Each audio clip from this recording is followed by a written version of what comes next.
Whatever political party you identify with, you are welcome here.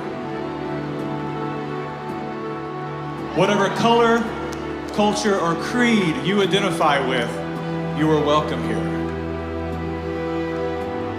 If you are vaccinated or unvaccinated, you are welcome here. Now look around. Look around at these faces in this crowd. Take a good look around. This is America the Beautiful. And it's worth fighting for. You are worth fighting for. Your children are worth fighting for. Our freedom is worth fighting for.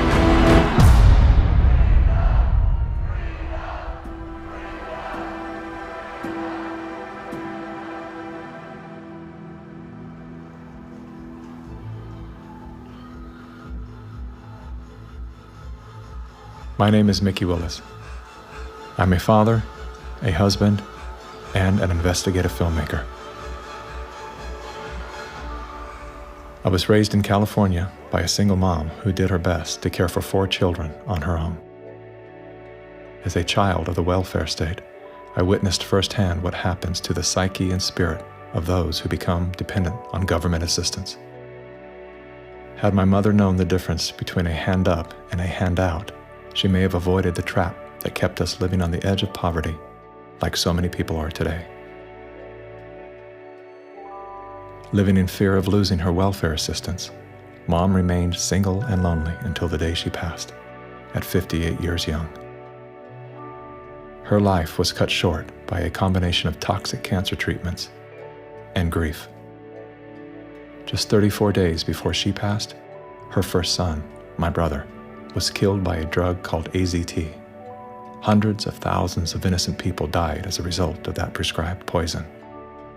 The pusher of AZT was none other than Dr. Anthony Fauci. The reason that only one drug has been made available, AZT, because it's the only drug that has been shown to be safe and effective. Well, it's certainly nice to know that the future looks brighter. 30 years later, there he was again. Same script, same actors, same performance. These are safe and effective products. Knowing what that man had done in the 80s and 90s, I couldn't believe he was still in a position of such power.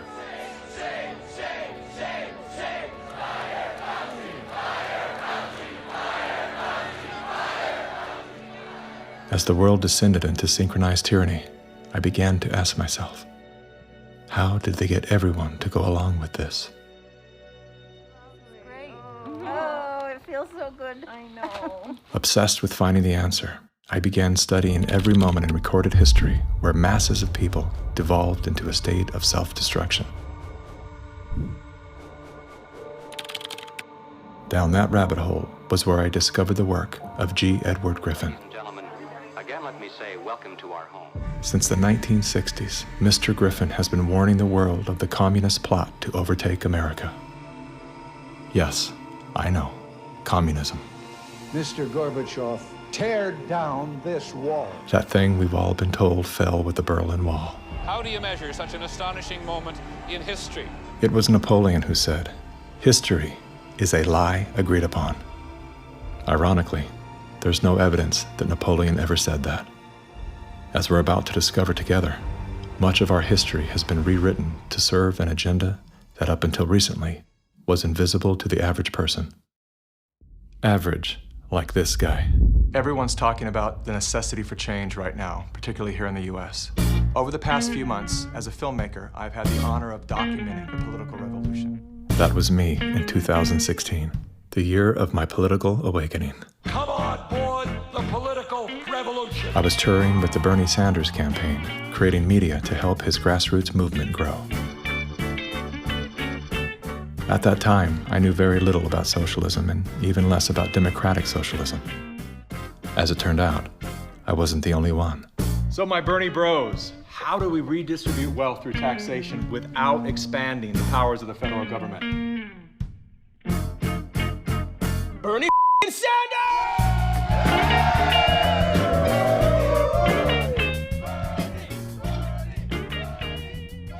As confusion set in, I began turning my questions inward.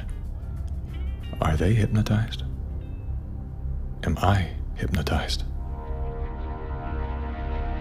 That question, that one simple question, activated some strange sort of faith healing.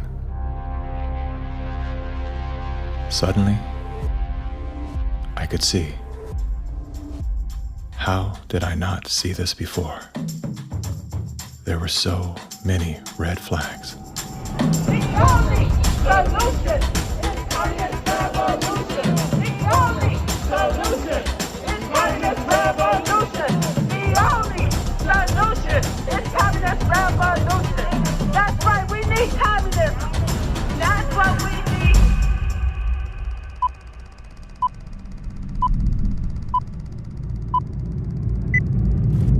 I'm well aware that whether you're here in person or through the medium of motion picture, that for most of you, it's not easy to fit meetings of this kind into your schedules. But the fact that you are here indicates that you do have an interest in the subject. So in order not to waste any of your time, let's dispense with the usual preliminaries and get right down to the business at hand. We're going to examine in quite a bit of detail the communist theory and practice of revolution, particularly as applied to the United States. Now, this will not be something dreamed up out of thin air. This will be the strategy as taught by them and advocated by them in their own manuals, in their textbooks, and in their schools. The new program of the Communist Party on this subject has this to say. The term socialism describes but the first stage of a new society that in its full development is called communism. Socialism is a transitional stage. Jim Carrey, everybody. I went out today and bought me some freedom-friendly Nikes. Yeah, that's right. As a salute to Colin Kaepernick, to Nike, congratulations on your fantastic choice. Thank you so much. Well, it's good to be back it's in great to dystopian America. The Republicans are running with the word socialism. They're trying to say... They're trying to scare people. Scare people. It's communism. It's Venezuela, Trump says. We're going to be living in Venezuela. I grew up in Canada. I'm here to tell you that this bullshit line that you get on all of the political shows from people is that it's a failure. The system is a failure in Canada. It is not a failure in Canada. I never waited for anything in my life. I chose my own doctors. My mother never paid for a prescription. It was fantastic. And I just got back from Vancouver, and I keep hearing this, like, Canadians are so nice. Canadians are so nice. They can be nice because they have health care. Because they have a government that cares about them. In Canada, the authorities say there's now a state of emergency. Riot gear swept through Canada's capital. Today, police in Ottawa used batons and pepper spray. You just trampled that lady. Look what you did to her! Medical wait times in this country are longer than ever. The cost of living just keeps climbing. There's a socialist coup unfolding in Canada, and we taxpayers are funding it. In the recent years, a lot of Canadians have been watching their once well-regarded country become what some are even calling tyrannical. A country previously hailed as the most free and democratic in the world. Now, the People's World, the official West Coast newspaper of the Communist Party, ran this rather interesting editorial. What is needed now is an effort that begins to approximate the magnitude of the problem. As a minimum, such a program should demand massive emergency action by the federal government. The federal government has invoked the Emergencies Act. As of today, a bank or other financial service provider will be able to immediately freeze or suspend an account without a court order. If you are involved in this protest, we will actively look to identify you and follow up with financial sanctions and criminal charges. Banks have already started to freeze the accounts of people involved in the protests. Please get out. Immediately get out. Intimidating people in a church during the Passover. Unbelievable. Growing up under communist dictatorship, I have been warning Canadians that that's what's coming. I could smell it. I could see it at every corner. We will not put up with this anymore. We are fighting back. Protests, public protests, are an important part of making sure we're getting messages out there, but using protests to demand changes to public policy is something that I think is worrisome. Okay. So here we have the Prime Minister of Canada saying that, yes, we have a highly functioning democracy and they have the right and freedom to protest. However, if those protests are used to demand change in government policy, then no. The small fringe minority who are holding unacceptable views that they're expressing.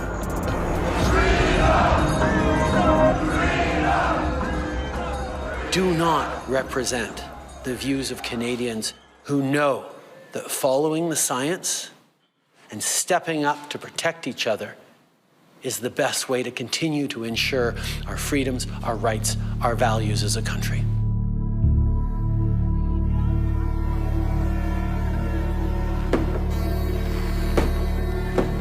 Liberal Prime Minister Justin Trudeau claims to be following the science, but Trudeau's science often comes in the form of this bizarre authoritarian technocracy. I think that Justin Trudeau stepped on the landmine when he weaponized the banking system in Canada against the truckers. Those peaceful trucker protests, their most violent act was honking their horns. And in retaliation, they had their access to their bank accounts, and anybody that supported them in any way had their access to bank accounts eliminated. And at that moment in time, we all came to realize what was really going down. Even with Sun TV watching for any slip, he was asked which country he most admired and referred to China. There's a level of admiration I actually have for China because their basic dictatorship is allowing them. I applaud China for stepping up. I applaud Canada. You can tell what I'm thinking. A prime minister who openly admires the Chinese basic dictatorship, who tramples on fundamental rights by persecuting and criminalizing his own citizens as terrorists just because they dared to stand up to his perverted concept of democracy, should not be allowed to speak in this House at all. Mr. Trudeau, please spare us your presence. Thank you. Canadians know where I stand. This is a moment for responsible leaders to think carefully about where they stand and who they stand with. While Justin Trudeau makes a compelling case study, he is not the only dictator on the rise. Under the new rules provided by the COVID-19 emergency, many other elected leaders were empowered to show their true colors. Interesting how they all marched in perfect lockstep while chanting the same slogans. This pandemic has provided an opportunity. Here we are now with an economy in crisis, but with an incredible opportunity. It's certainly a major crisis, but it also offers us a unique opportunity. Unprecedented opportunity to rethink and reset. The great opportunity for reset. Opportunity for us to reset. For a reset. It's almost as if they all attended the same school of thought and studied under the same professor.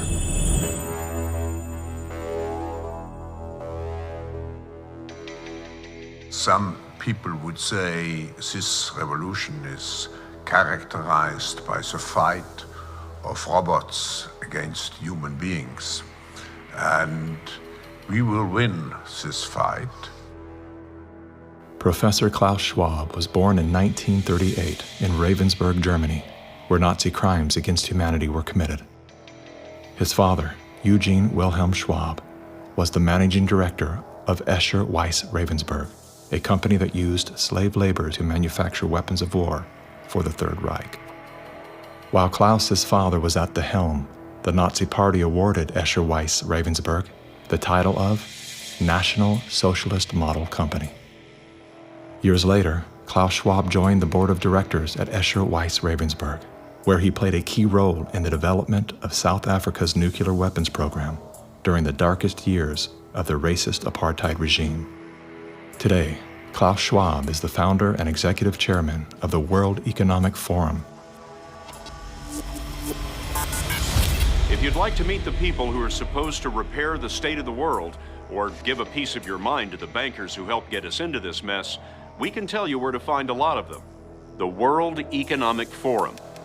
Founded in 1971, the World Economic Forum is an international private organization which receives billions of tax-free dollars from its members and their global enterprises.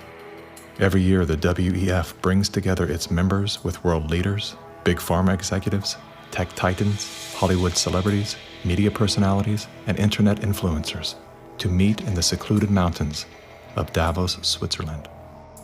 It is a tiny town folded into the Swiss Alps, a village where you could bump into Bill Clinton, Bill Gates, the head of Google, and the Queen of Jordan, all in one place.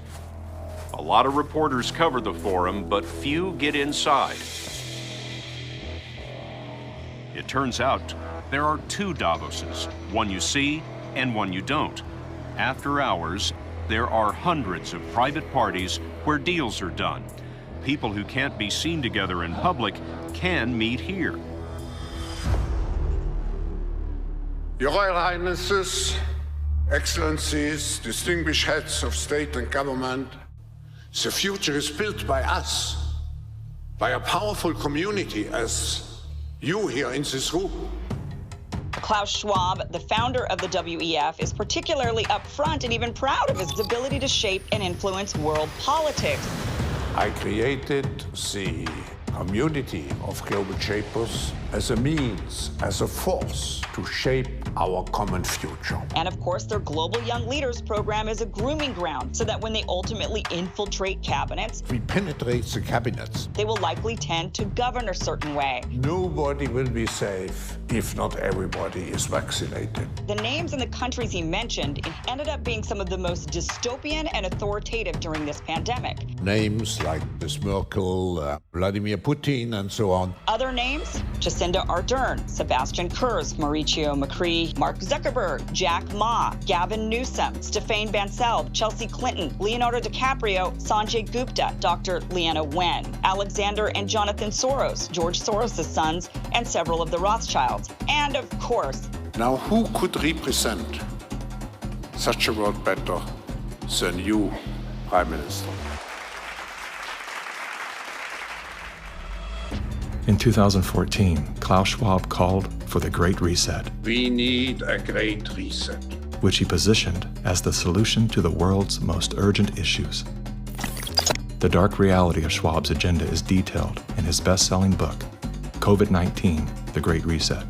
His endgame mission is to replace independent governance with a top-down controlled, one world government and a central bank-controlled digital currency. When they say, you'll be happy, what they mean is, you'll be enslaved. That's why they're talking about a great reset. That's why they're talking about introducing this quasi-communist, quasi-socialist agenda. They know we've run the course where we cannot continue down the path of the ever-increasing indebtedness because we have a generation that quite literally cannot afford to buy a house. Millions of Americans are priced out of buying a home. And so it's easy to tell that generation, we're gonna forgive your college debt. Student debt relief. And set your expectations lower. You're gonna rent forever. We're gonna celebrate the tiny house movement. We're gonna do all of these things which sound cool because they're shaping our narrative so that we become capable of expecting less. What we need to do is not expect less. We need to remove inefficiencies so we can experience more. And that's the subtle distinction that the Great Reset is missing. Like most globalists, Schwab regards communist China as a shining model of how he intends to transform the world. We now welcome His Excellency Xi Jinping. China has made significant economic and social achievements under your leadership. Chinese influence on global affairs is growing. The founder of the World Economic Forum, Klaus Schwab, says that this is what motivated the group this year to invite President Xi Jinping to deliver the keynote address in Davos. Schwab said Xi's presence was a sign of the shift from a unipolar world dominated by the United States to a more multipolar system in which rising powers like China will have a step up and play a bigger role. I think it's a role model for many countries. But we have to go one step further. It's a systemic transformation of the world. Artificial intelligence, the metaverse, synthetic biology, our life in 10 years from now will be completely different, and who masters those technologies will be the master of the world. Similar to his protege, Justin Trudeau, Klaus Schwab makes a fascinating case study. Yet he too is merely the master of his own world. Economic Forum. Science is replacing evolution by natural selection with evolution by intelligent design. Not the intelligent design of some god above the clouds, but our intelligent design and the intelligent design of our clouds, the IBM cloud, the Microsoft cloud. These are the new driving forces of evolution. Today, we have the technology to hack human beings on a massive scale. And by this I mean that if you have enough data and you have enough computing power, you can understand people better than they understand themselves.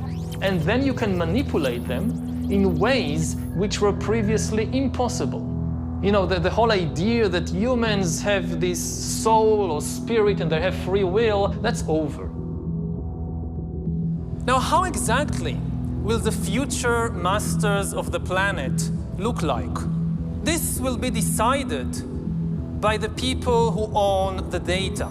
Foreign powers can collect, store, and exploit biometric information from COVID tests. U.S. intelligence officials tell CBS News that China is trying to collect Americans' DNA in hopes of controlling the future of healthcare. China's test kits are a tool to help China compile genetic data. The Chinese aren't the only ones exploring this technology. The U.S. is working on it as well. The White House is ramping up its COVID response, announcing Americans can once again get free COVID test kits as concerns are growing over a rare... Data is the most important asset in the world. Those who control the data control the future not just of humanity, but the future of life itself. Everywhere she goes, Ouyang Haoyu is followed. What she buys, how she behaves, is tracked and scored to show how responsible and trustworthy she is. It's called the social credit system. A person's reputation is scored on a scale of 350 to 950. It's big data meets Big Brother, expanding how the government monitors, understands, and ultimately controls its 1.4 billion citizens. A good score brings benefits, but people with low scores lose rights. The cinema names and shames people considered untrustworthy, plastering their details, even their addresses, across big screens. And information collectors are paid to report on their neighbors. The Supreme Court has created a blacklist for so-called bad citizens. Among them is this journalist. He got a little too close to uncovering corruption among high-profile party members. He was blacklisted. He only realized when he tried to buy a train ticket. Once you're blacklisted, you can no longer get a bank loan, start a business, buy an apartment, or even send your children to a private school. By using the mechanism of social credit, we'll be able to establish a blacklist of people.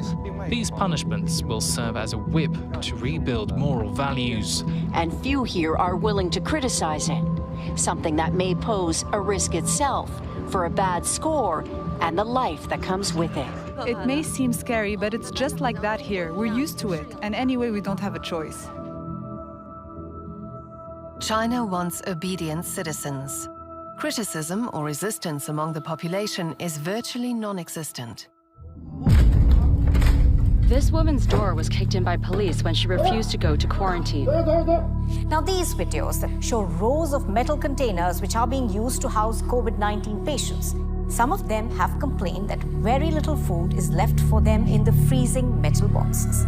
Chinese government officials now installing fences in Shanghai, blocking people from leaving their homes. For some, Shanghai feels like the world's largest prison.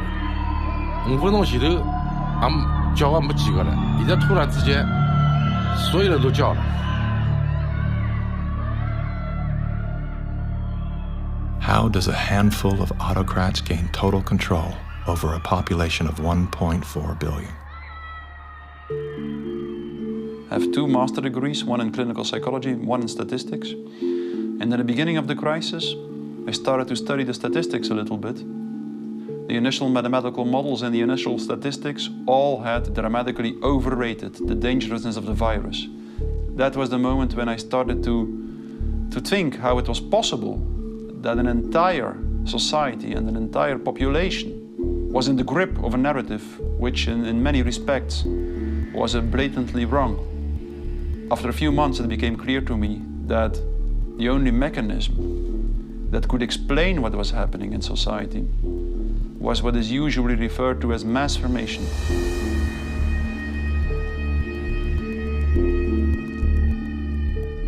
Mass formation is identical to hypnosis.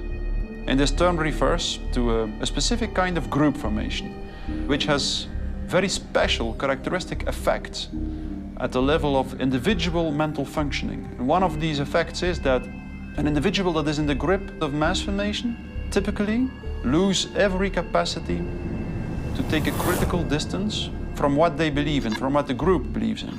You would think it would be people with lower IQs that would be more susceptible to this, but it seems to be the other way around. Are you seeing this? I have seen this, and it does seem to be predicted by educational status and IQ.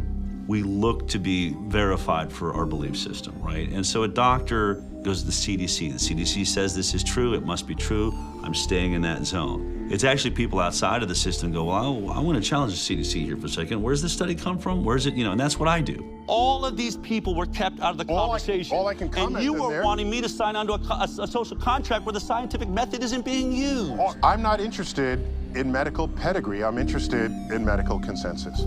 People who are highly intelligent tend to go and get a lot of degrees. Those people have spent so many years in institutions to get those degrees that they have developed a trust and confidence in not only the educational institutions, but those that support them, which are largely government bodies. And so they start from the place of, if it's told by the university, by the government, it's probably going to be true. What I've learned about science is that it's really imagine they're looking at like a fragment of the world and it's all they see. It's all they're looking at. The world, they don't see the world. So I think that there's a disconnect between people who are smart and have lots of degrees with actual reality, with the lived experience of nature, of life, that you don't see with people who are actually working with their hands outdoors all of the time. A mass formation typically emerges in a society when very specific conditions are met. First and for all, the most central condition is a major part of the population needs to feel lonely.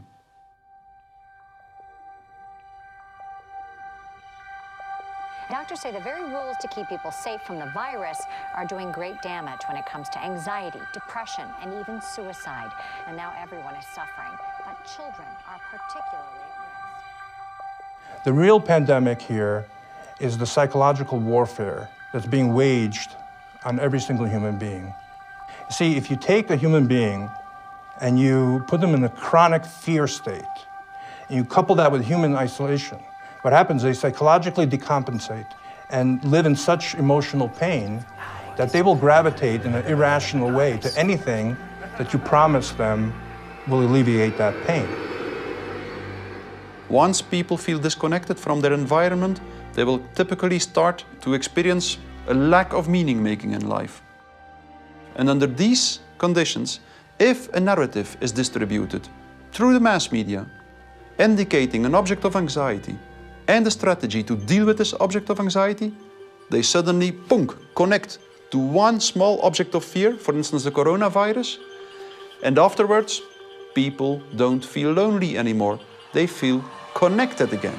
Let me hear it if you've had the Pfizer vaccine. Let me hear it from Moderna, AstraZeneca.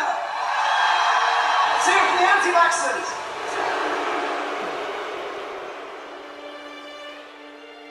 The new kind of social bond is highly problematic, just because the connections between the individuals even deteriorate more, and the bond between the individual and the collective becomes stronger and stronger and stronger, which make them willing to sacrifice everything for the collective. Its health, its wealth, the future of its children, everything. Something else that is really characteristic of individuals in mass formation is that they become radically intolerant for dissonant voices. the people who are not getting vaccines, it's time to start shaming them. What else? Or leave them behind. Vaccinated person having a heart attack? Yes, come right on in. We'll take care of you. Unvaccinated guy, rest in peace, Wheezy.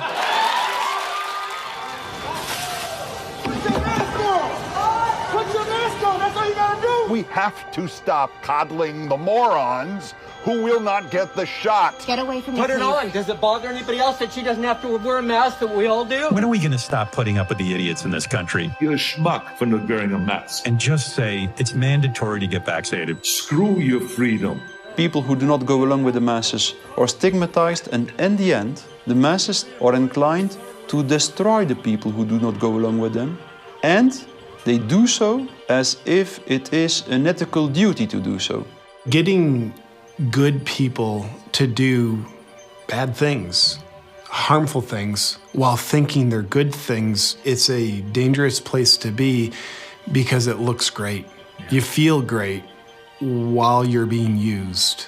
They will sacrifice themselves, and they see it as a virtue because it demonstrates their complete obedience to the cult, to the group, to perform ritualistic behavior which causes them harm. One of the most clear illustrations of this was when the leaders of the Communist Party in the Soviet Union were sentenced to death, often tortured to death. They did not object. They said things like, if this helps the Communist Party, it's my pleasure to do it. That's something that was observed in all major examples of mass formation in history.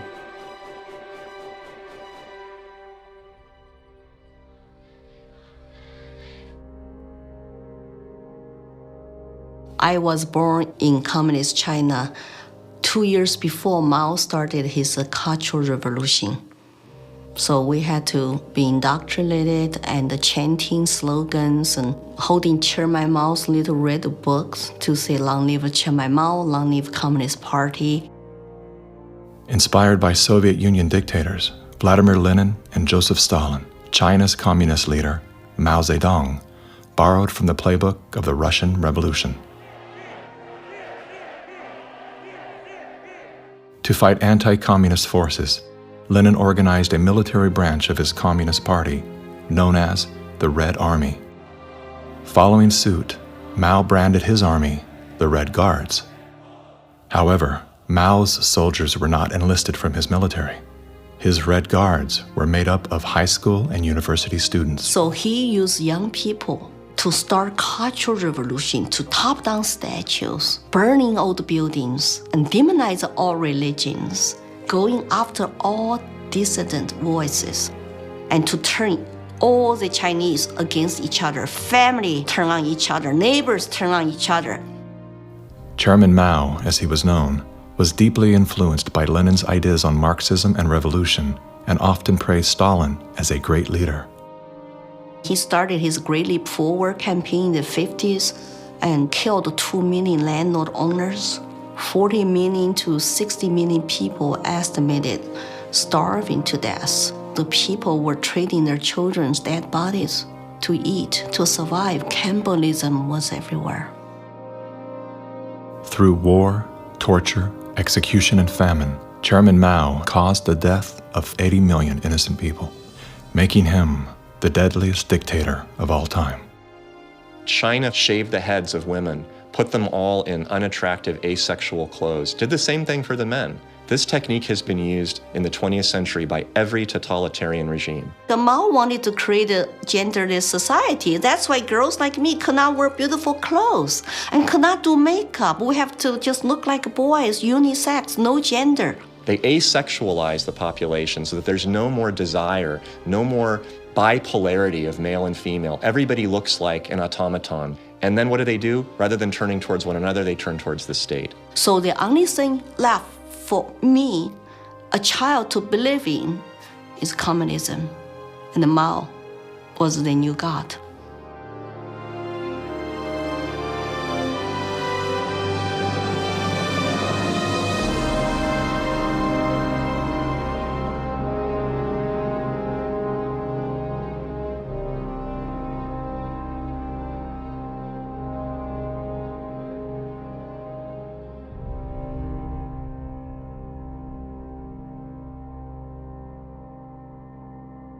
Now, in China, the government is not only cracking down on Muslims, but on other religions as well, as it pushes to assert communist ideology. Here's something else that is banned in China: Falun Gong, a religious movement that emphasizes on spiritual enlightenment and cultivation of virtue.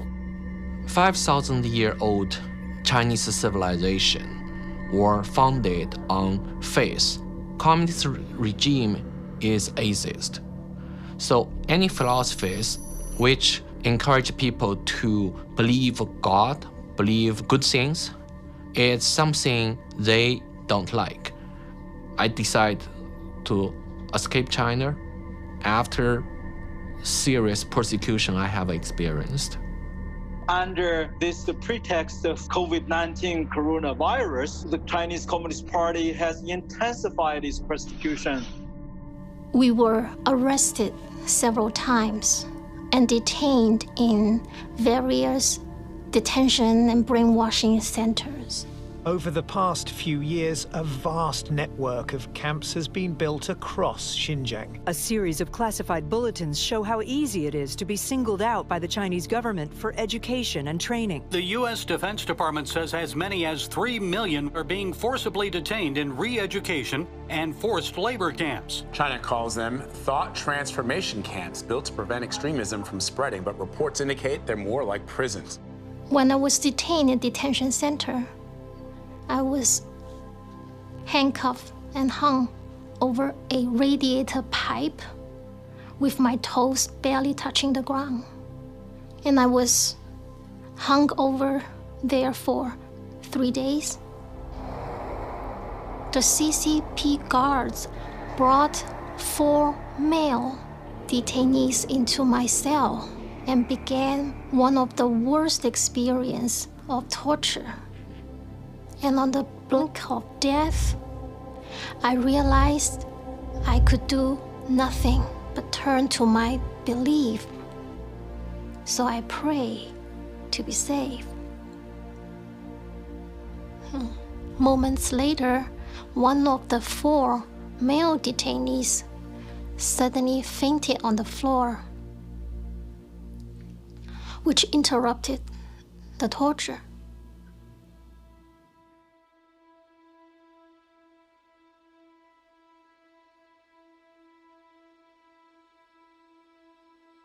I left China because my parents were heavily persecuted for their practice of Falun Gong.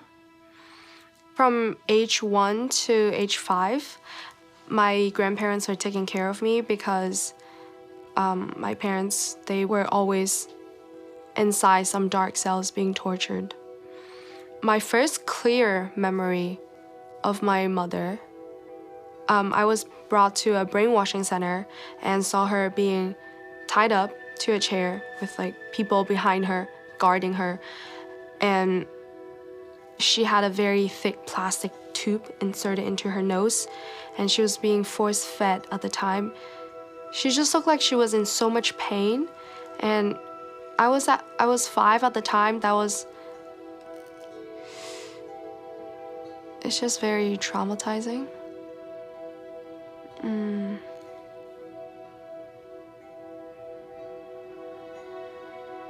My school principal actually came to me several times and told me not to be a part of my parents and to report any activity that my parents would do. They're instilling all the lies and hatred into the younger generation. The young people are used today to do the American Cultural Revolution, to turn the kids basically not to trust their parents anymore. And say, oh, my parents don't understand me, I'm confused, I need to turn to my teachers, turn to other authority figures. Look at the multicultural revolution to say, how many similarities are there?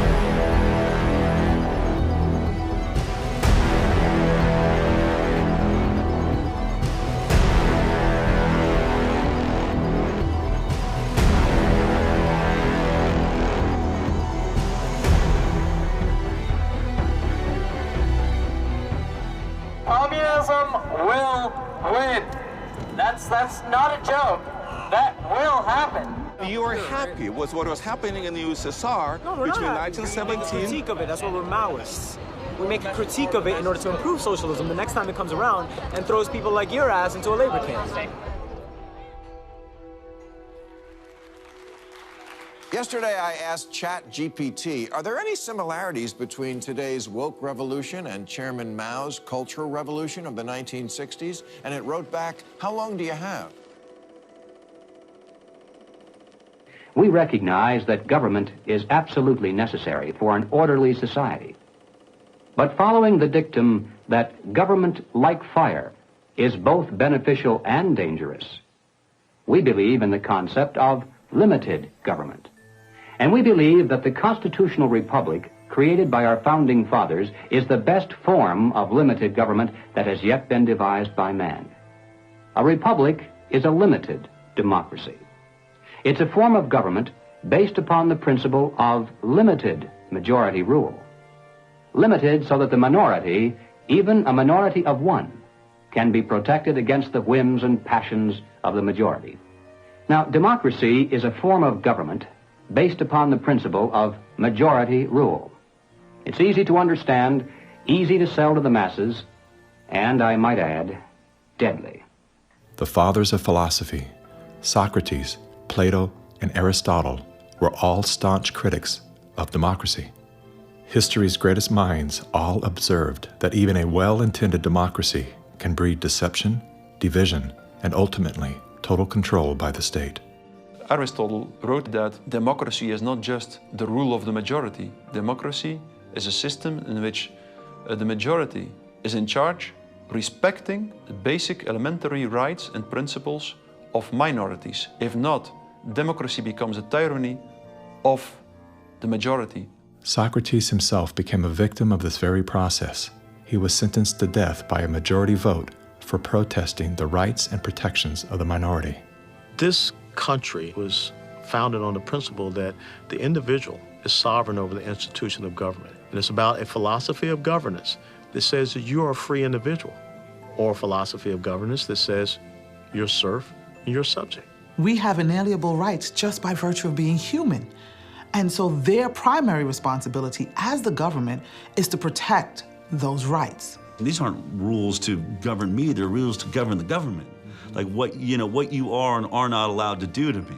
We are constitutional republic with a representative democracy, so people do vote, but we have a separation of powers. So if you majority vote to eat you for lunch, the Supreme Court can say, no, you cannot. And how do you protect the minority from the majority? You write down a set of rules on a piece of paper. You say, this we can do, that we cannot. At the top of the paper, you write the word Constitution.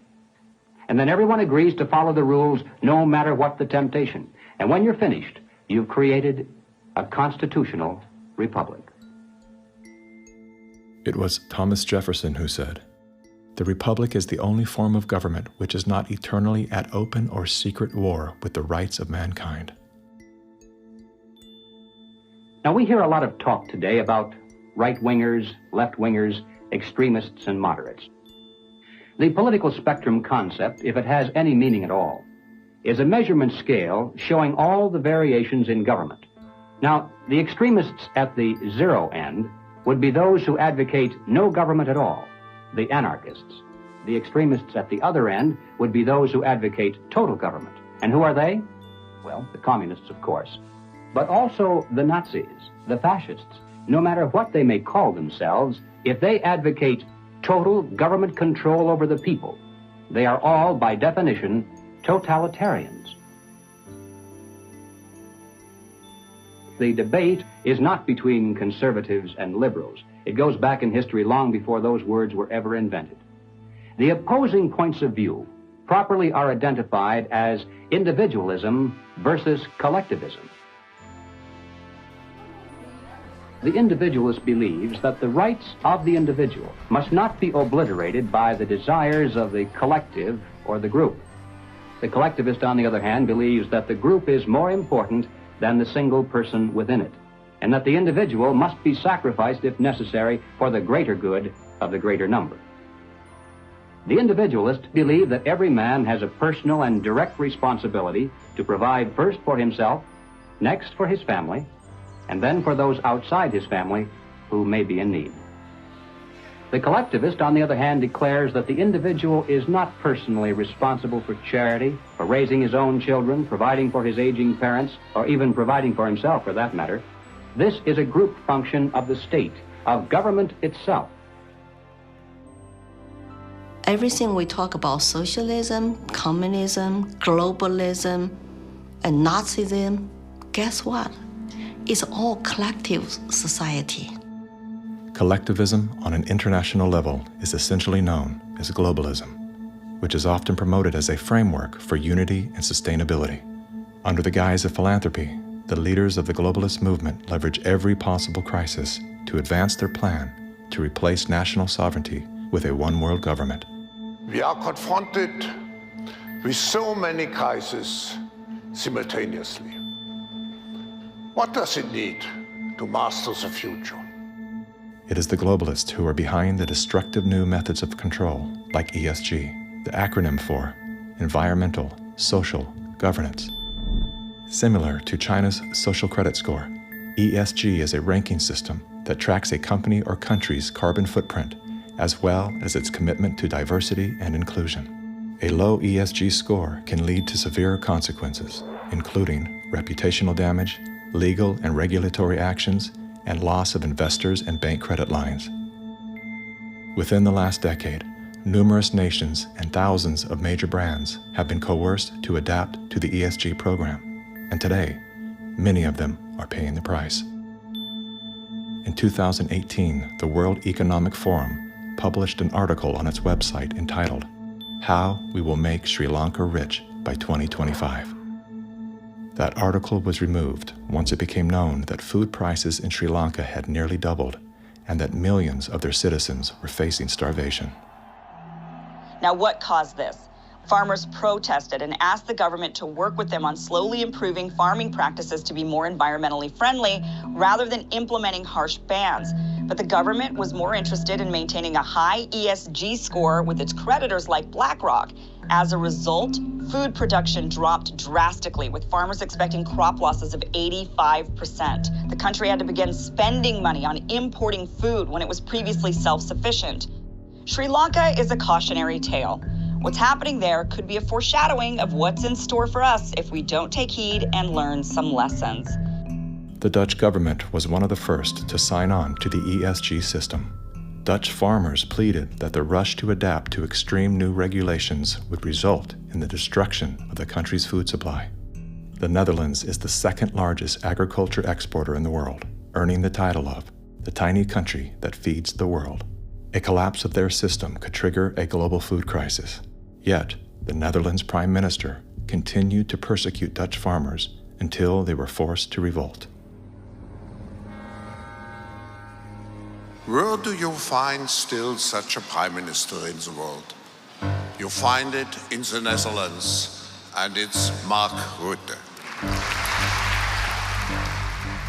And remember, too, the Netherlands is the pilot program of the World Food Hubs, and the World Economic Forum has assigned to the Netherlands what they call this Global Secretariat, using, ironically, a communist term for it.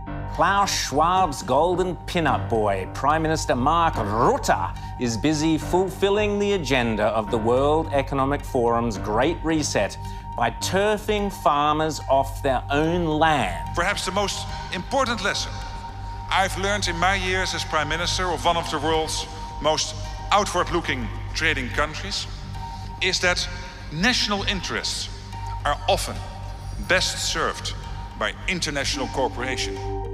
Schwab has sold this idea because they're up against the wall.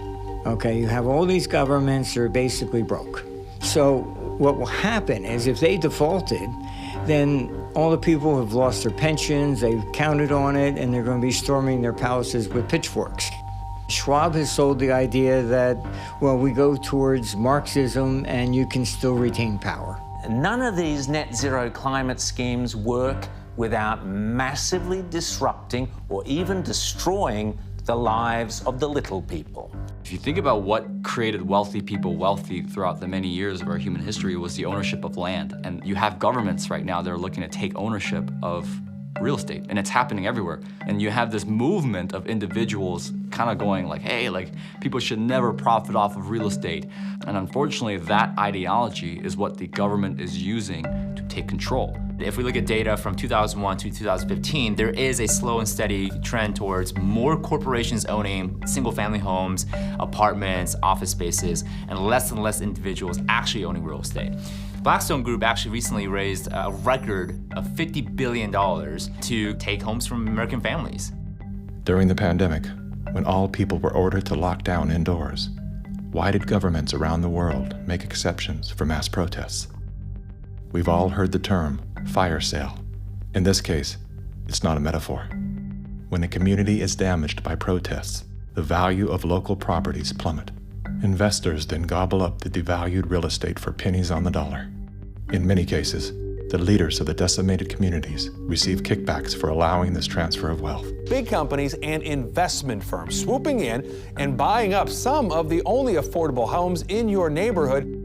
The more you have individuals not own their own home, the more you have individuals not financially independent, creates more dependence on big financial corporations that profit off of mass people. So we are going towards a world where the people are owning nothing. I always say, like, if we don't own anything, well, who does? Bill Gates, business magnate, software developer, philanthropist, nation's largest farmland owner. Gates owns nearly 270,000 acres. It's a reinstitution of Marxism where, communism owned all the property. In his Communist Manifesto, Karl Marx wrote, "The theory of communism may be summed up in a single sentence: abolition of private property." Karl Marx was a German philosopher and social theorist who lived in the 1800s. He is the co-author of the Communist Manifesto, which has been referred to as the Bible of Communism. His theories of class conflict and dialectical materialism were instrumental in shaping socialist and communist movements worldwide. Joseph Stalin, Vladimir Lenin, Leon Trotsky, Mao Zedong, Che Guevara, Fidel Castro, Kim Jong-un, Hugo Chavez, Nicolas Maduro, and many other communist revolutionaries have cited Marxism as the foundation of their political ideologies. Marx rejected all concepts of God, as well as the traditional family. According to members of his own family, Marx was emotionally, verbally, and physically abusive. His wife, Jenny, was plagued by depression, which was compounded by Karl's adulterous impulses and his inability to provide for his children. Despite his privileged upbringing and formal education, Karl Marx was often unwilling to work and instead relied on the financial support of friends and family.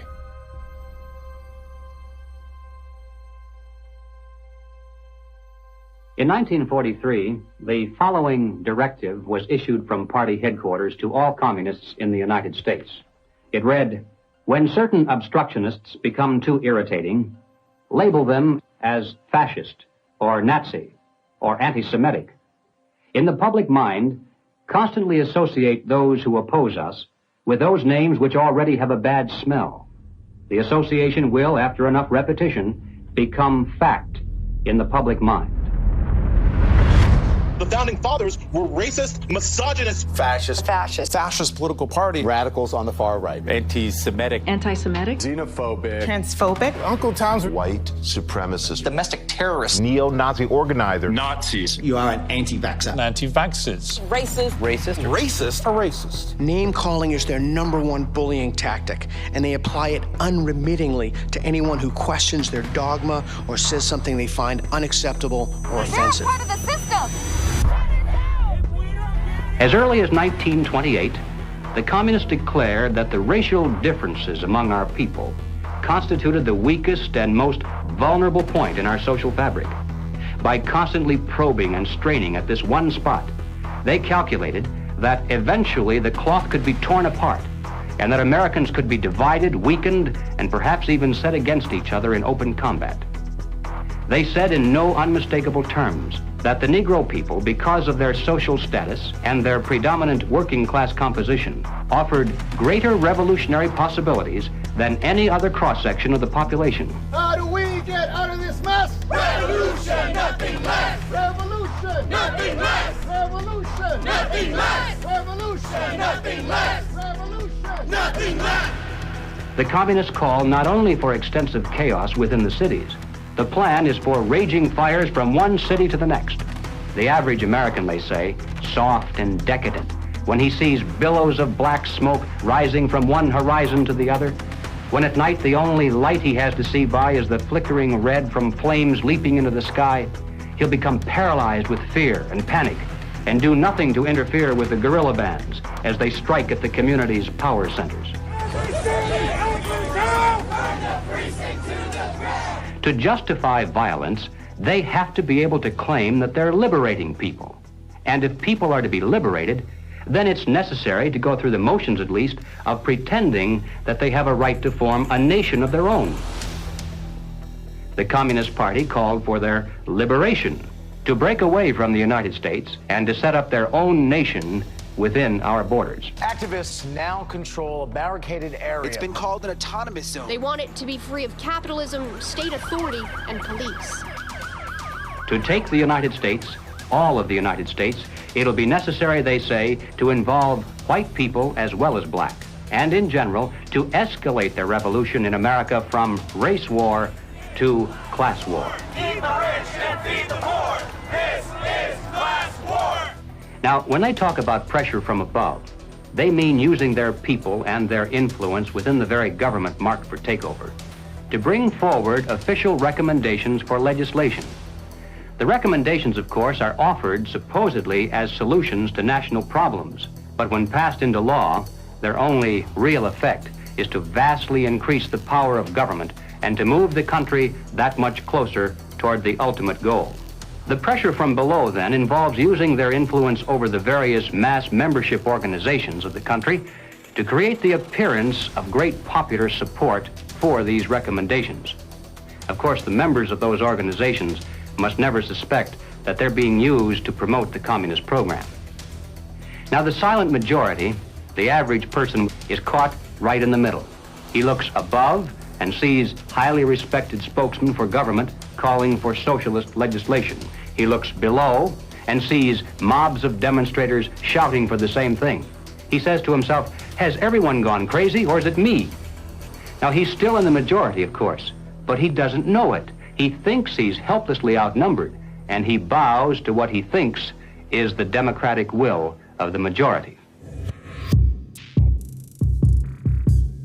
Here's an interesting thing I've noticed is even with a lot of these ideologies, right, with what people call these days, woke, if people were these horrible, awful, bigoted, racist, xenophobic, white, it wouldn't even work.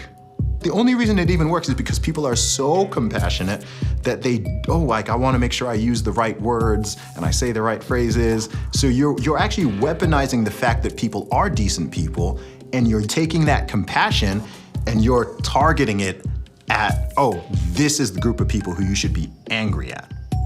They weaponized human compassion.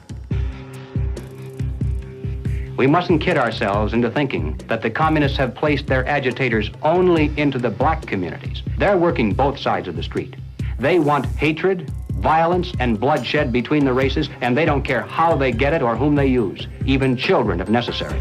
My young comrades. Hi. This is my way of figuring out if you've been tainted by the patriarchy. Patriarchy? Oh! This looks creepy. It looks creepy. Why? There's just like this thing about white people that just makes me be like... Oh, looks like Donnie got a full cookie. Because he's a white man. Say it with me. Structural racism! Yeah! You may have wondered why the Communist Party has been a staunch supporter of the drive to place a black studies curriculum into our high schools and colleges. The reason becomes obvious the minute you take a look at the textbooks and the study guides. Schools are now radicalizing our kids. I mean, this is the volume of the book from Critical Race Theory, and it literally says here, whiteness is a bad deal, and it has a symbol of Satan. You gonna deliberately teach kids this white kid right here got it better than you because he white? You gonna purposely tell a white kid, oh, the black people are all down to suppress? How do I have 2 medical degrees if I'm sitting here oppressed? Not only is it in the schools, but it's in the workplace, it's throughout society. It's destroying this country. If this continues, we will look back and be responsible for the dismantling of the greatest country in the world by reverting to teaching hate and that race is a determining factor on where your destiny lies. Thank you. Sarasota School Board Chairwoman, what has been the worst of what you've had to deal with in terms of community or parental reaction? The calling of names, tyrant, Marxist, communist, and they want to move kids over to charter schools and private schools without the oversight of the state. And that's wrong. Education authorities in the United States are asking the government to use anti-terror laws and involve the FBI against parents who protest against the way their children are being taught. It identifies no fewer than 13 possible federal crimes, including making annoying phone calls. How about this one? They could be prosecuted for using the internet in a way that might cause emotional distress. Over the weekend, Democrats voted to ban gendered language in House rules. And that means no more terms like father or mother. Is the administration's official policy to replace the term woman with birthing people? Black birthing people. Black birthing people. Black and indigenous birthing people. You shifted in places from using the term mother to birthing people.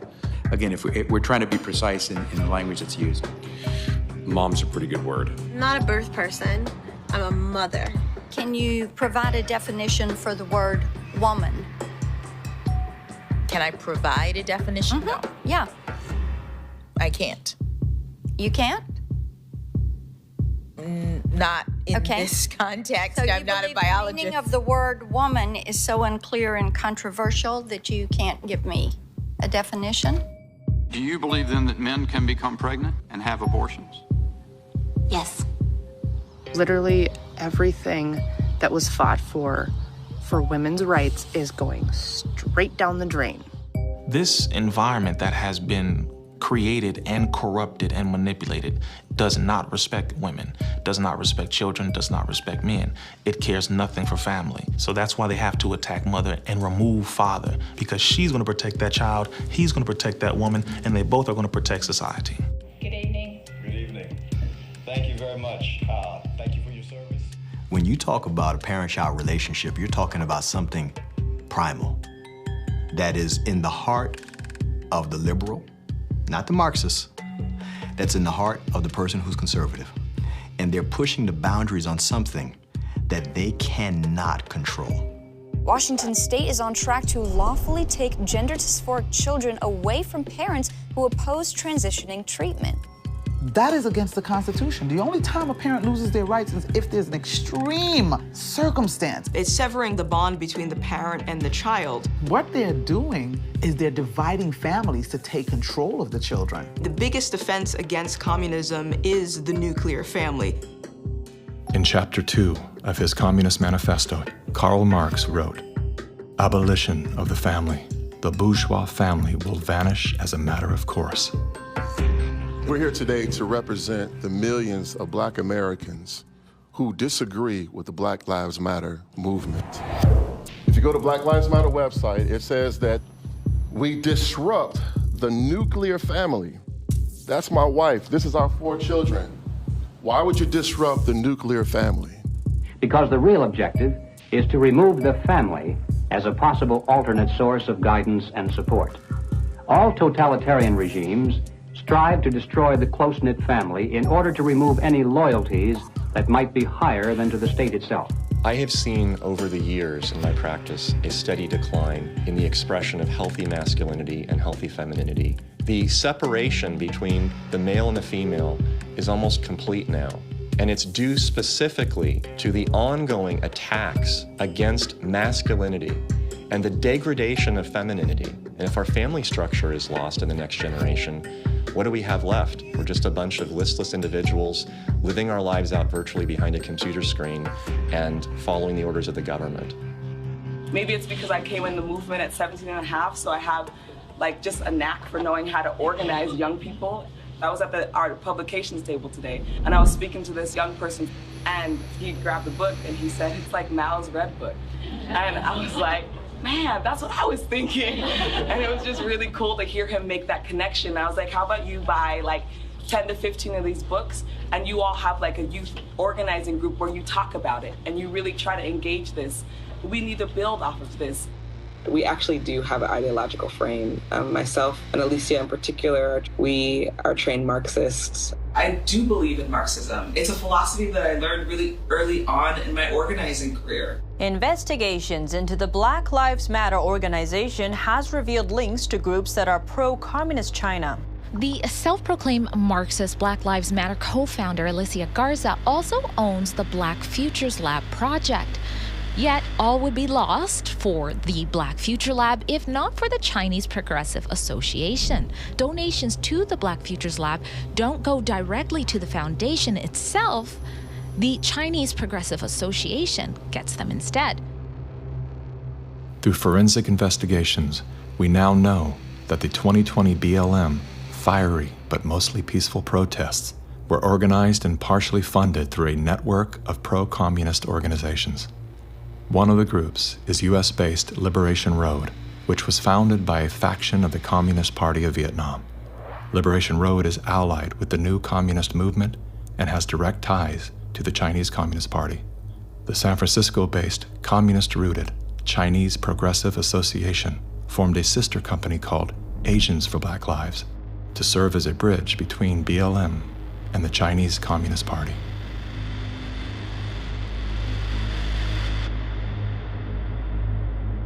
I spent a lot of time with President Xi. He's deadly earnest about becoming the most significant, consequential nation in the world.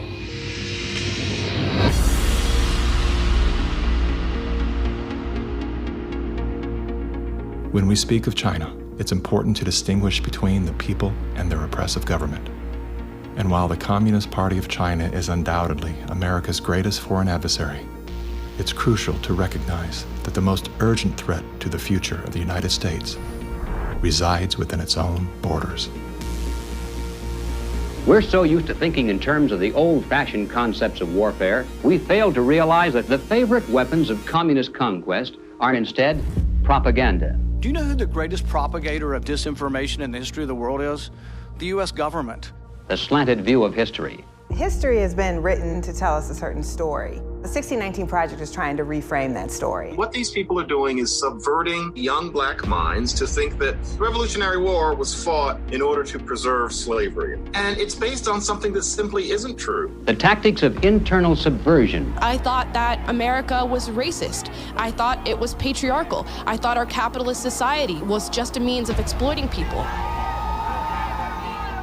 And I thought all these things because that is what I was told. The preaching of hatred to incite civil disorder. I want to tell you, Kavanaugh, you have released the whirlwind, and you will pay the price. A California man is facing federal charges for the attempted murder of Supreme Court Justice Brett Kavanaugh. Treason, blackmail, the smear. This is the first time Assange is being questioned over the rape allegations. The LA Times ran an article calling Larry Elder a black white supremacist. All committed by soldiers who wear no uniform and who claim to be loyal citizens of the target country marked for conquest from within. World War III that rages around us right now is a political war, an economic war, a psychological war, a spiritual war. As a matter of fact, the bomb, as a psychological weapon, is being dropped on the American people every single day. You probably assume you're safe.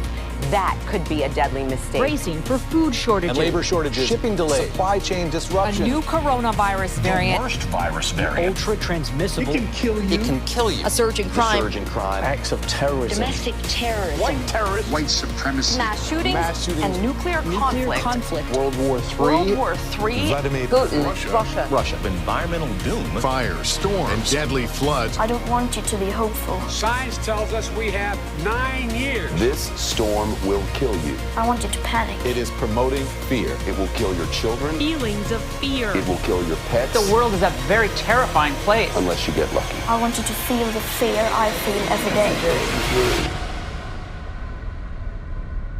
Walk me through, if you would, what happens scientifically inside our minds when we're in a state of fear, and then how that affects our external choices and the direction of our lives. This is well known and well researched in the psychological literature and the psychiatric literature, that when someone is afraid, when someone is in a state of fear, that person cannot think rationally. You resort back to a more primitive way of making decisions, which is highly emotionally driven. And when you're placed in a chronic state of fear, as we have been, you end up in a, what I would call a traumatized state, meaning that you're not just momentarily scared, you are frozen. You have seen your ability to think critically suspended. The issue is not about COVID or vaccines or anything else. It's not that. That is the polarizing impulse that gives rise to our general sense of ill at ease, which then amplifies our willingness to fall for reflexive classifications like race or, the isms that we want to fight about. The more we can distract people by creating the illusion that says everything is fearful, the more we can manipulate the population. We were groomed for decades to be fearful, whether it was drop and cover. We must be ready all the time if the atomic bomb explodes. Duck and cover. To protect against the threat of nuclear annihilation, or more recently, the impending ecological collapse of our planet in 12 years that AOC and Greta Thunberg keep warning us about. The world is going to end in 12 years if we don't address climate change. How dare you? All of these fears are grounded to some degree in reality. They're not completely invented, but they are exaggerated so greatly that we cannot actually reason through them anymore. When people are afraid, they won't just accept authoritarianism, they'll demand it.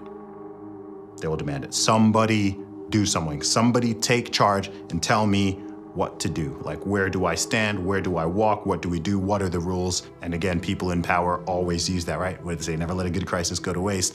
We can take this and we can now enact policies that normally we wouldn't be able to get away with. Maybe in a couple of decades, when people look back, the thing they will remember from the COVID crisis, this was the moment that we agreed to be surveyed all the time. And maybe even after the event is over, maybe we can still keep 30%. And over time, multiple crises, suddenly you have a government or an individual who has far more power than they're actually supposed to. The leaders of the mass, the people who pronounce a narrative in public space, usually are hypnotized themselves. They believe they need to reshape society to be able to deal with the challenges society faces. And they believe so fanatically in that ideology that they think it's justified to manipulate and cheat and to use all kinds of narratives to convince people to go along with that ideology. We're going to go visit Mom. I'm going to bring the home family to see Mom. No. We will shut you down. We will cite you. And if we need to, we will arrest you and we will take you to jail. You either get your tests done and make sure you're cleared, or we will keep you in a facility longer. It's going to be very hard for people to do a lot of normal life unless they can prove their vaccination status. Such as, you're not going to work in this particular agency or institution. You're not going to be able to go to this college or this university. Once we start doing that, you will see more and more people willingly get vaccinated. If the fear of losing your job, your friends, family, and future isn't enough to coerce you into submission, perhaps these incentives will entice you to willingly comply. It's everything from cash prizes to college scholarships. Now offering kids 12 and up limited edition Avengers comic books. Thousands of prizes available, including cruises and Super Bowl tickets. They're giving away Ford F-150 trucks. They're giving away shotguns and hunting rifles. Marijuana dispensaries are giving away joints for jabs. Krispy Kreme announcing this week a free donut. And yes, free beers. That's right. Get a shot and have a beer. Today could be your lucky day. California's vaccine lottery. One grand winner to take home up to $5 million if you get vaccinated next week. They made it exciting, right? There's a reason people go to Vegas. It really could be somewhat lucrative if they aren't already persuaded. 13-year-old Joshua says one of the best parts of getting a shot at Mickey D's, lunch on the house. Just think of this when you think of vaccination. Vaccination. If you need luck with love, dating apps are offering incentives too. A Vienna brothel is providing COVID-19 vaccinations and giving those who take up the offer a 30-minute session with a, quote, lady of their choice. We have finally found the one thing that makes us all more attractive, a vaccination. To love one another, as Jesus said, get vaccinated, get boosted. Do you think that it's being posed as politics, but it's behaving like a religion? Because it's acting like a religion. Yeah. It's dogmatic, it's absolute, it's if you do not believe in it, you are condemned to hell. Maybe this is a new religion. God did answer our prayers. He made the smartest men and women, the scientists, the doctors, the researchers. He made them come up with a vaccine. That is from God to us. And we must say, thank you, God. Thank you.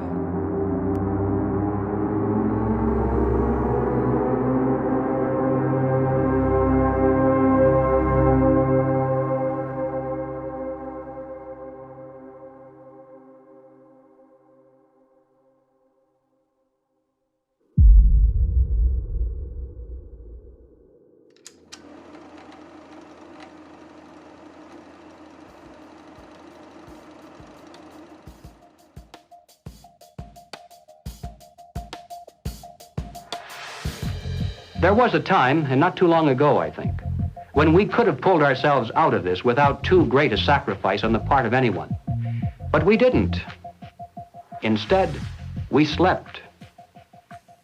Everywhere I look, I see men and women who know that communists are making headway in this country. They know that something must be done and that someone must stand up to them. But they themselves do nothing. They remain silent because they're afraid that if they speak out, it'll be bad for business. They may lose a client. They may even lose their jobs. Or perhaps they're receiving a regular government check and already are too dependent upon some of the very people and programs they know they should oppose. We have now passed the point of painless solutions and parlor patriotism. Well, all right, so what do we do about it? What are the countermeasures that need to be taken? And where do we begin? Before we finally win this battle, and I should hasten to say that there's no doubt in my mind that we're going to win. I'm increasingly convinced of this. But before we finally do see victory, we must carry the truth to every man, woman, and child in America. I have no idea of what each of you is going to do in the critical days that lie ahead. It may be much, it may be little, it may be nothing at all. I don't know. Only you can answer that question. But ladies and gentlemen, whatever it is you decide to do for your country, do it soon. Do it now.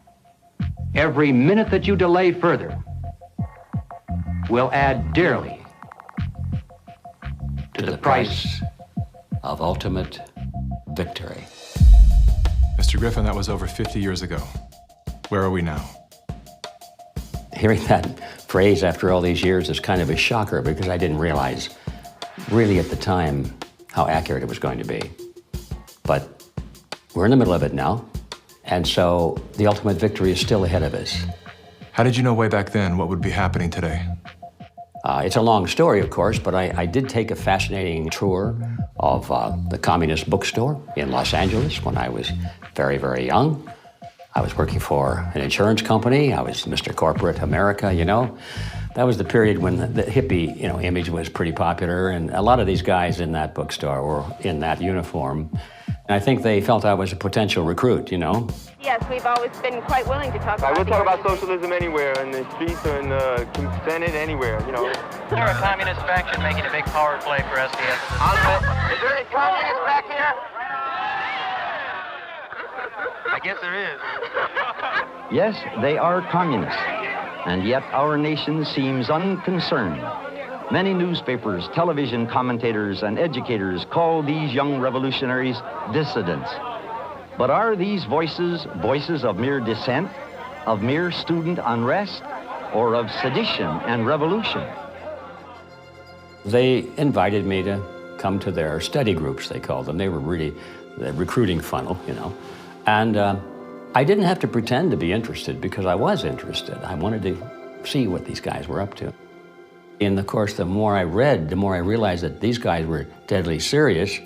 And so my crusader gene said, hey, buddy, you better stop worrying about the corporate ladder and making money and looking good and start doing something about it. And I'm glad I did, because after that point, my life had a meaning and had a purpose more than just self-centered. Who are some of the key figures behind this agenda? I'm not sure we can name names. We know that there are layers and layers of control and influence, sort of pyramidal in form. At the bottom level, of course, it's just all the common people. Most of them don't even know what's going on. It used to be that an invader could come in with a superior army, and people resent it, but they obey because if they don't, they get killed.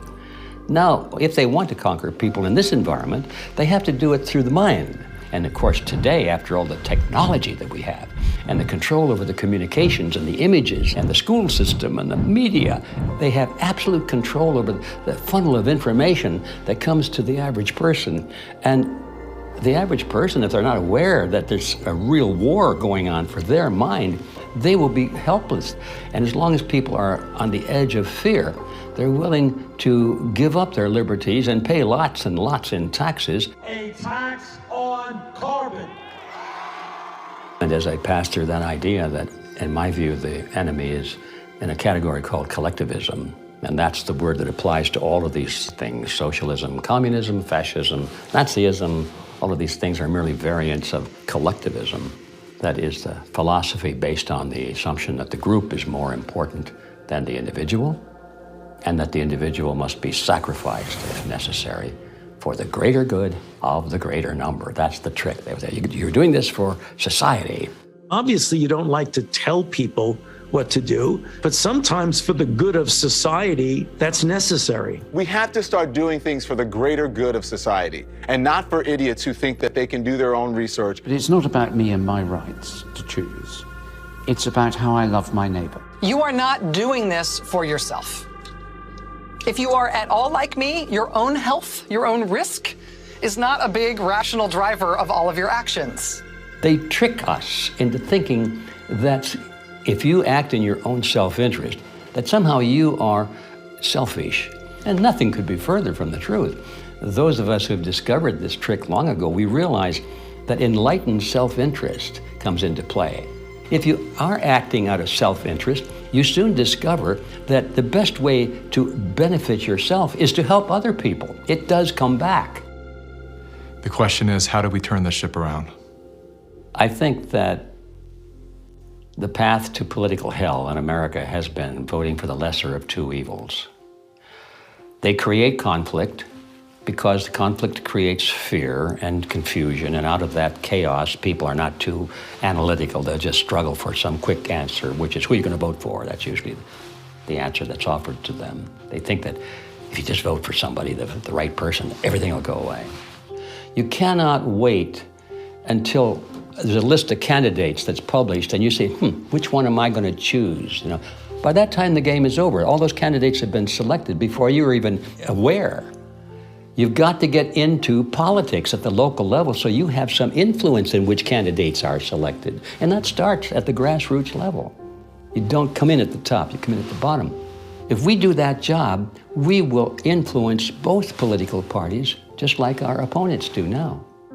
There is actually a way forward and a way out, but it's going to require work, and it's also going to require that we acknowledge that we have wronged ourselves, that we are part of this problem. It's not the government that caused this. The government facilitated it. What caused it was our being asleep at the wheel. Without taking accountability, we cannot move forward. The masses of humanity have been slapped awake in a very short period of time, to where now it has created a domino effect of awareness all across the planet. People cannot go back into the matrix now. They can't. A lot of people are trying to, and they can't. We have the right as citizens in this country to abolish government and create a new one. And that is the authority that has been given to us. It is written in our documents. the Declaration of Independence, the Constitution of the United States, the Declaration of Human Rights. We have indelible rights, and the basis of those rights are our freedoms. And if we don't have that, we don't have life. And so we have to awaken, we have to arise, we have to fight. The natural rights of every individual is life, liberty, and property. And establishing a country on a premise that had never been established before, that the individual is sovereign because their rights are endowed to them by a sovereign God.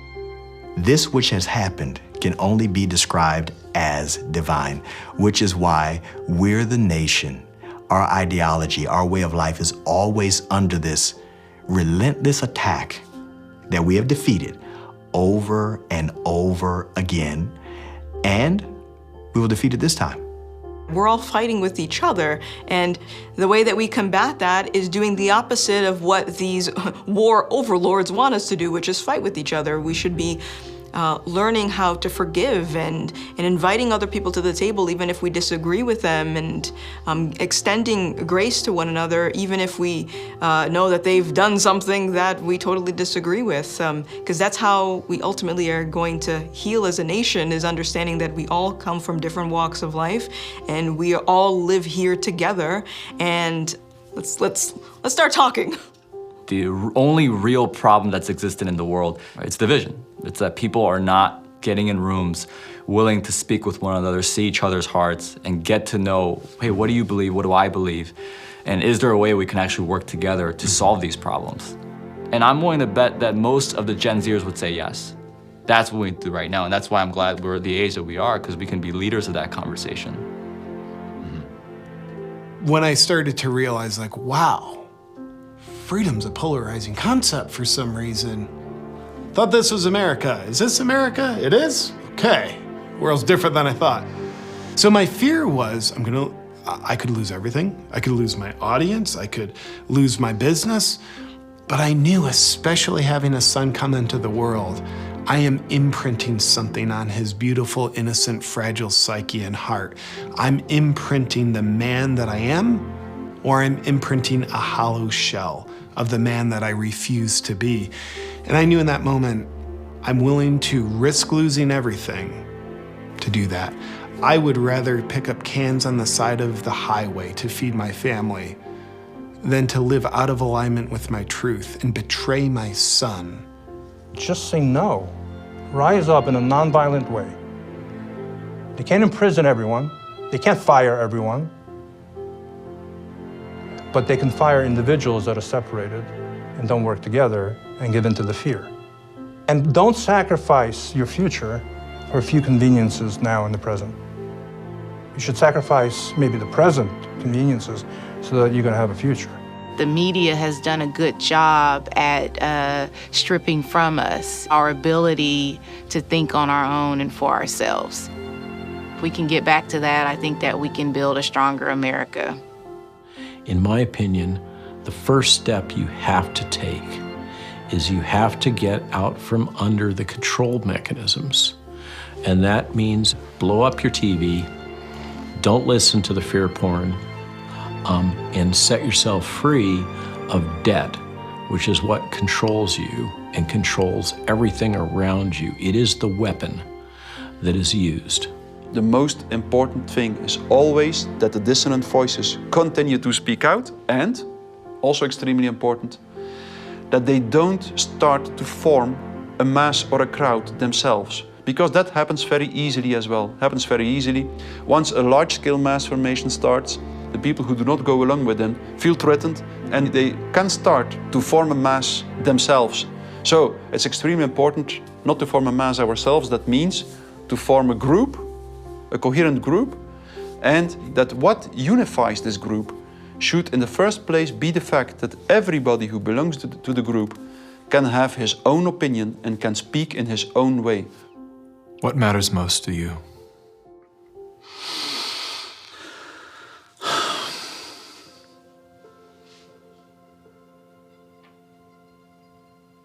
I think what matters most to me is freedom. Freedom.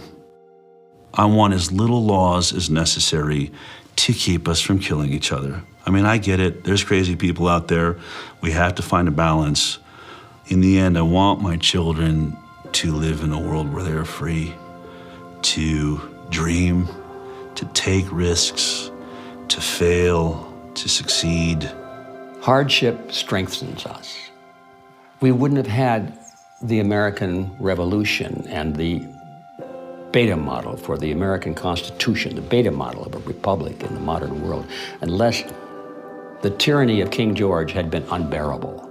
All the good things in life usually are a result of some kind of a rebound against something that's very not good at all, very painful. I mean, I think about if someone had jumped in there and taken away my failures. I can't do what I'm doing now if someone had kept me from really hurting, really learning lessons that were hard to learn so that I would never make that mistake again. In a philosophical sense, we should be thankful for this movement that's happening, in spite of the fact that it's tragedy and it's hurting people and all that, but without it, we might just go right along in that pot and be boiled in time. But now the frog is jumping out, and we have a chance coming up here now to create a new vision, and it's going to be great.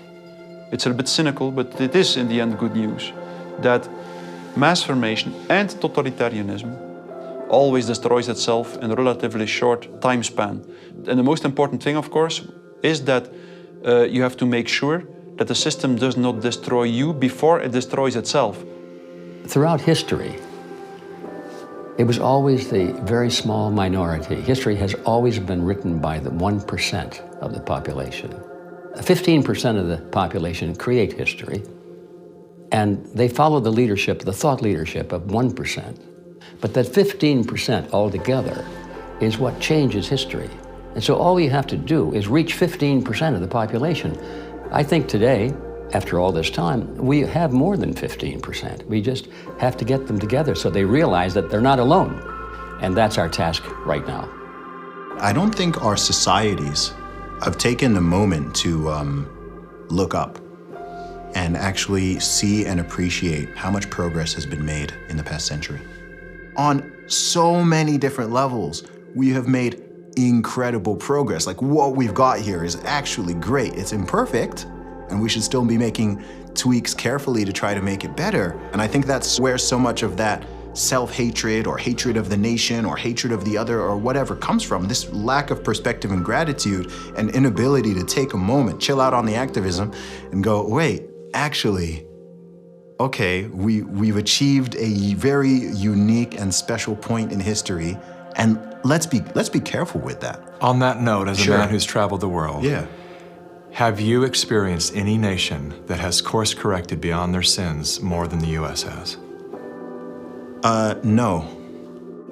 It's sad to see Americans who live in a free country, born as Americans, and do not recognize their privileges. You are born American, a free country. You never suffered a starvation. And you need to go to other countries to find out why all the immigrants, millions of them, want to come here. What is happening in our backyard today, I experienced as an 11-year-old. I remember vividly all the promises that a guy named Castro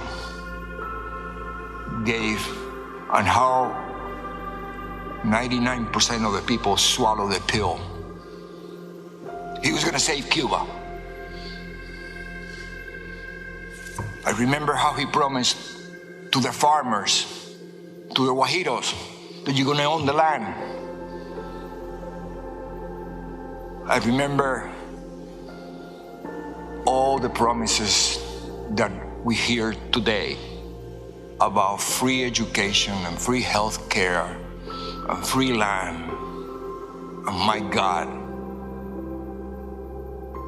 no freedom. The defectors here that are speaking out against the Communist Party in China are risking their lives. And our government is not interested in listening to them or helping them in any way.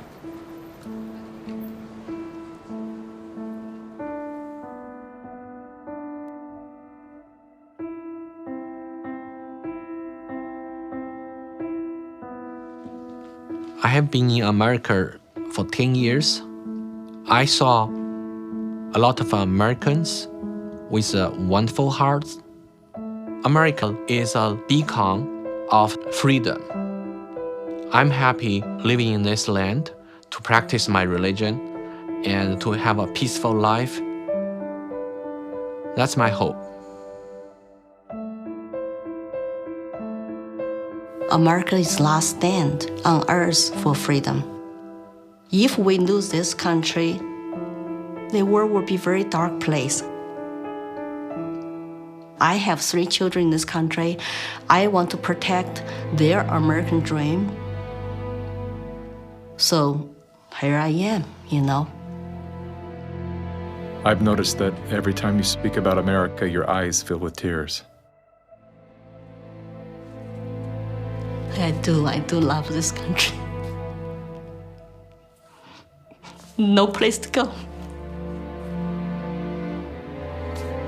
And I just hope people can hear my stories. For past 5 years, I've been telling the same saying. I have no political agenda here. I just want to live American dream and my children live American dream. Sorry about that.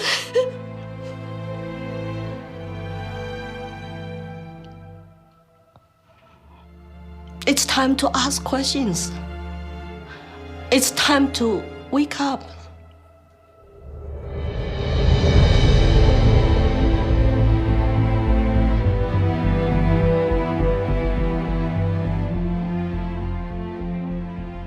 We've been brought together in this moment to face the urgent choice between dehumanization and rehumanization. Dehumanization requires us to do nothing. Nothing other than to allow that process to continue to the point of no return. Rehumanization, on the other hand, requires action. One action: to remember. To remember what we knew as children, when everything was possible, before our attention was captured, before the conditioning set in, before our nature was denied. There's nothing new we have to learn. All we have to do is to remember. And then take the hand of that memory and go out and stand on ground. Not concrete, not asphalt. Stand on ground and see if you can feel the heartbeat of a universe that conspired to give you life, so you once again can feel the joy of being completely human.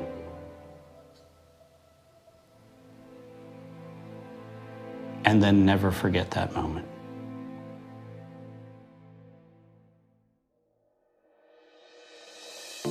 This is the moment for us to activate our innate ability to create solutions. That can only happen through the awareness of symbiosis, defined as a mutually beneficial relationship between different groups. All of life depends on relationships. Every living thing is in communication, from the stars to the planets, the earth, the plants, the elements, the insects, the animals, the humans, and every cell within us. Real change out there begins with real change inside. As Americans today, we are truly a privileged people in a privileged land. But with our blessings come responsibilities, and with responsibilities come risks. The challenge of our time is that we must accept both the responsibilities of our blessings and the risks involved in defending them for ourselves and for future generations. And we must do this without hesitation if we are to be worthy benefactors of that precious heritage of freedom passed on to us through the epic sacrifices of those who have gone before. Now, that is not flag waving, and it is not cliched patriotism. That's a simple statement of the obligations of citizenship in this glorious land, our land, which with God's help, we shall preserve.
Good evening and happy obedience to you. Our top story tonight: why are young people dying suddenly all the time? It must be old age. Moving along.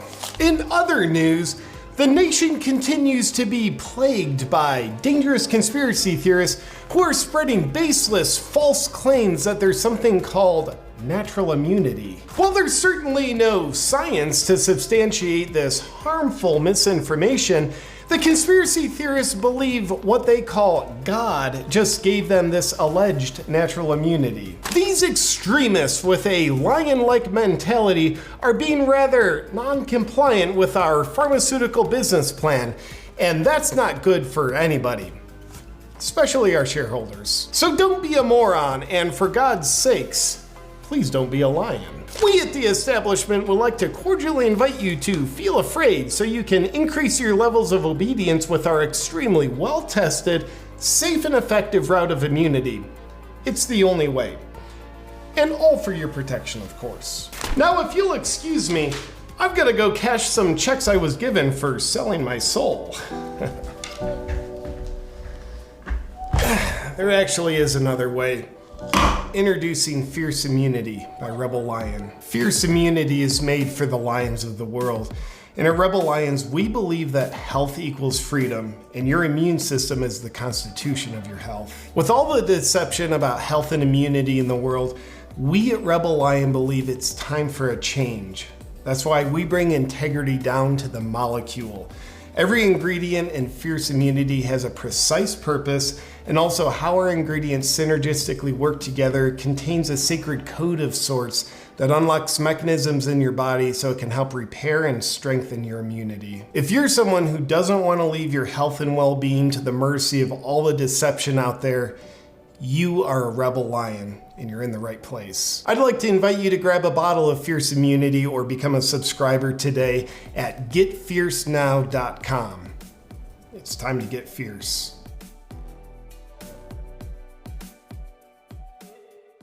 Very soon, the US dollar could be facing a collapse. The global trend to de-dollarize certainly continues. Those of you who are holding dollars, you surely might go into losses. If this happens, are your resources safe? The G7 is launching central bank digital currency.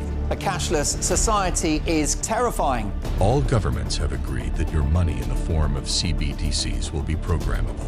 The central banks believe that our assets belong to them. They will control your money, how long you can have it, what you can do with it. They want to take away your freedom. But a solution is finally here. Introducing the i2 Financial Solution, an alternative to CBDCs. The first ever 100% secure and 100% insured uncensored financial solution for all your money. Merchant services easily store your money and your digital assets. Anonymous Visa, debit cards, swap and hold currencies. Buy gold and silver instantly. Easy, fast, secure. 100% fully insured, empowering you with the freedom to choose. The future of humanity is secure. The i2 Financial Solution. Sign up for early access only on Infinite TV/i2 now.